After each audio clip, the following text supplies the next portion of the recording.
ఈ వైకుంఠ ఏకాదశికి మీరు తిరుమల వెళ్ళలేకపోతున్నారా?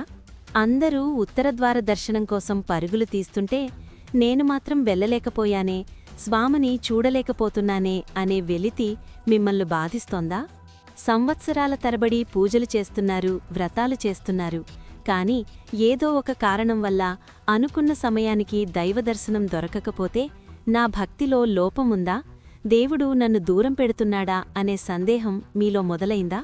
ఒక్క విషయం గుర్తుపెట్టుకోండి, మీరు తిరుమల వెళ్ళలేకపోవడం మీ తప్పు కాదు, మీ భక్తి తక్కువదేమీ కాదు, మీ కన్నీళ్లు వృధా కాదు.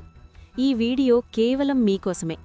ఎవరైతే గుడిలో కంటే గుండెలో దేవుణ్ణి వెతుకుతున్నారో వారికోసమే ఈ మాటలు. నిజానికి చాలామంది భక్తులు ఒక చిన్న విషయాన్ని గమనించలేకపోతున్నారు.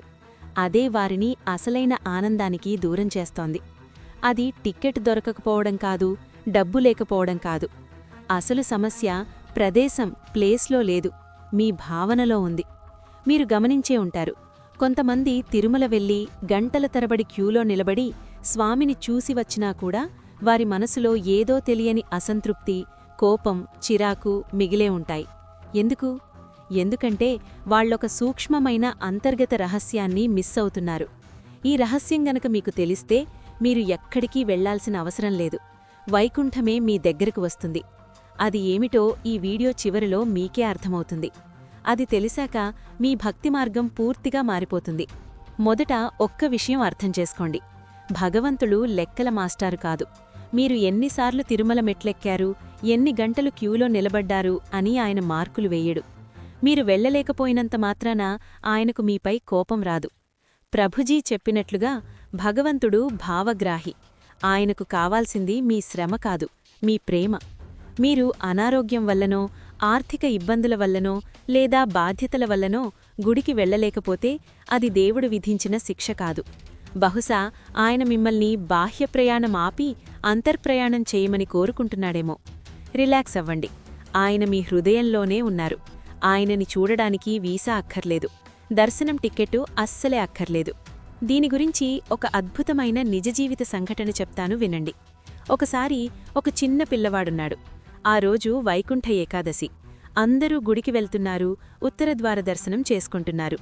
కాని ఆ పిల్లవాడికి ఆ రోజు స్కూల్లో పరీక్షలున్నాయి. గుడికి వెళ్లే పరిస్థితి లేదు. చాలా బాధేసింది.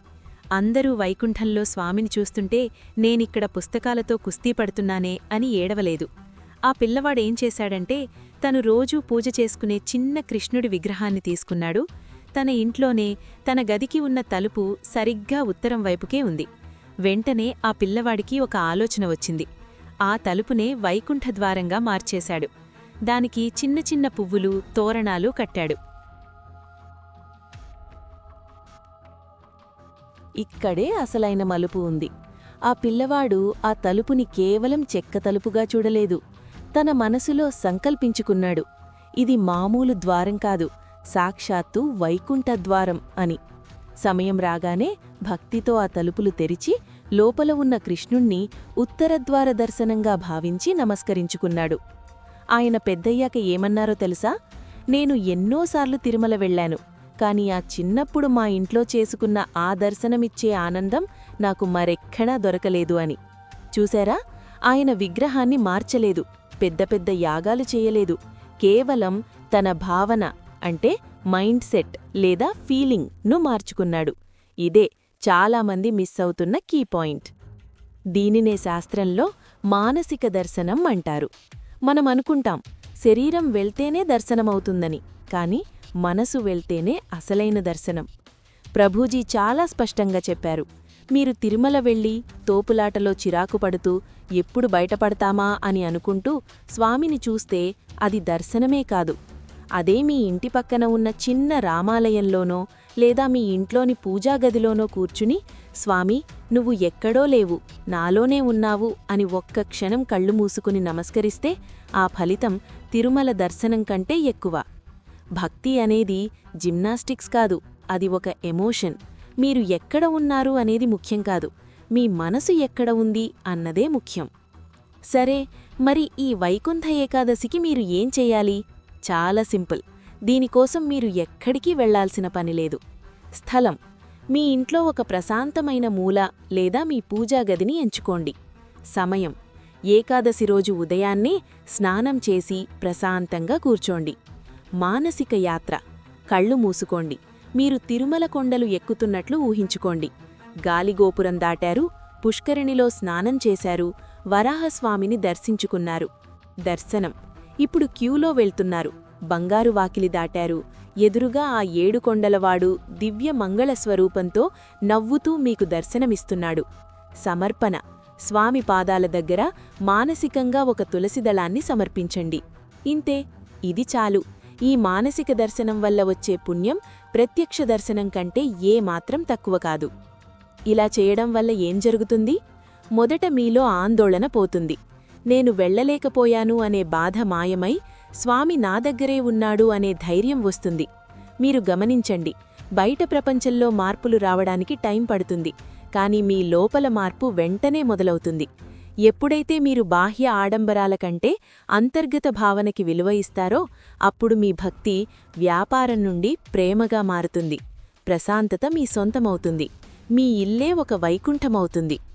కాబట్టి మిత్రులారా, ఈ వైకుంఠ ఏకాదశికి మీకు తిరుమల వెళ్లే అవకాశం ఉంటే సంతోషం, వెళ్ళండి.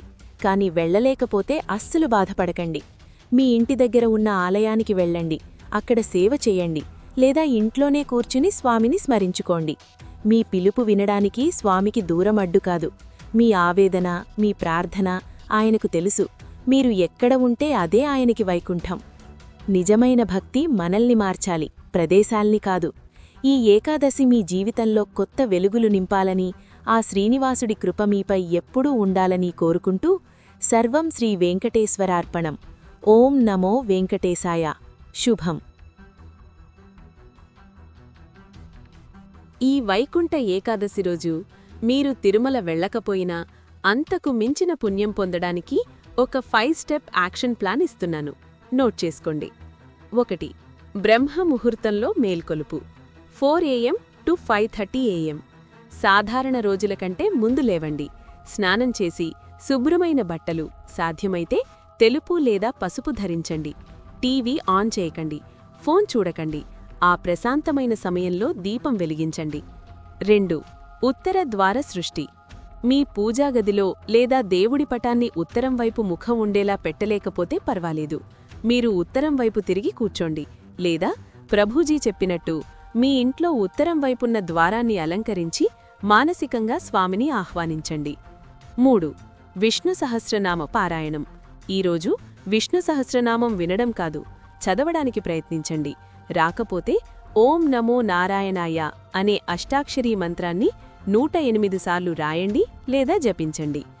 4. స్థానిక సేవ, లోకల్ సేవ. ఇది చాలా ముఖ్యం. తిరుమలలో సేవ చేయడానికి వేల మంది ఉన్నారు, కానీ మీ ఇంటి పక్కనున్న చిన్న శివాలయం లేదా రామాలయం పరిస్థితి ఏంటి?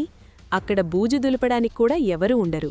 అక్కడికి వెళ్ళండి, గుడిని శుభ్రం చేయండి, వచ్చిన భక్తులకు నీళ్ళివ్వండి, చెప్పులు సర్దండి. గుర్తుపెట్టుకోండి, మానవ సేవే మాధవ సేవ అని పెద్దలు ఊరకనే అనలేదు.